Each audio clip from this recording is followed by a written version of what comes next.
সড়ক দুর্ঘটনার মৃত্যু হলো একজনের, গুরুতর আহত আরও ৩ জন। ঘটনাটি ঘটেছে কাংসার রাজবাঁধে ১৯ নম্বর জাতীয় সড়কে দুর্গাপুরগামী রাস্তায়। দুর্ঘটনার খবর পেয়ে ঘটনাস্থলে পৌঁছয় কাংসা থানার পুলিশ ও কাংসা ট্রাফিক গার্ডের পুলিশ কর্মীরা। স্থানীয়দের সহযোগিতায় কাংসা থানার পুলিশ গুরুতর আহত অবস্থায় ৪ জনকে উদ্ধার করে কাংসার রাজবাঁধের একটি বেসরকারি হাসপাতালে নিয়ে গেলে হাসপাতালের চিকিৎসকেরা একজনকে মৃত বলে ঘোষণা করেন। দুর্ঘটনার জেরে ১৯ নম্বর জাতীয় সড়কে আসানসোলগামী রাস্তায় বন্ধ হয়ে যায় যান চলাচল।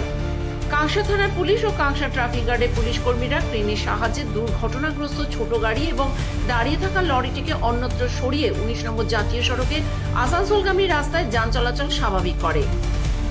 স্থানীয়রা জানিয়েছেন, ছোট গাড়িটি অত্যন্ত দ্রুত গতিতে আসানসোলের দিকে যাচ্ছিল। সেই সময় রাস্তার ধারে দাঁড়িয়ে থাকা একটি সিমেন্ট বোঝাই লরির পেছনে সজোরে ধাক্কা মারে।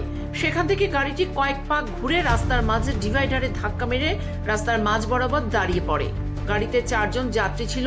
চালকের পাশে সিটের যাত্রীকে দীর্ঘক্ষণ চেষ্টার পর তাকে উদ্ধার করা সম্ভব হয়। খবর পেয়ে তৎক্ষণাৎ পুলিশ কর্মীরা ঘটনাস্থলে পৌঁছে পরিস্থিতি সামাল দেয়।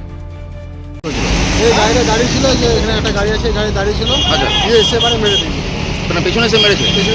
কজন ছিল গাড়ির ভেতরে? গাড়ির মধ্যে ৩-৪ জন ছিল, তার মধ্যে একজনের অবস্থা খারাপই আছে, আচ্ছা, আর বাদ বাকি মোটামুটি ঠিক আছে, হালকা হালকা চোট লেগেছে। পুলিশ এসছে? পুলিশ এসছে।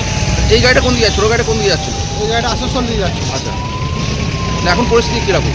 হ্যাঁ, পরিস্থিতি জাম মাম লেগে আছে, এগুলো ছাড়াছাড়ি হচ্ছে। পুলিশ এসছে? পুলিশ এসছে। কাংসা থেকে তনুশ্রী চৌধুরী রিপোর্ট, আমার কথা নিউজ।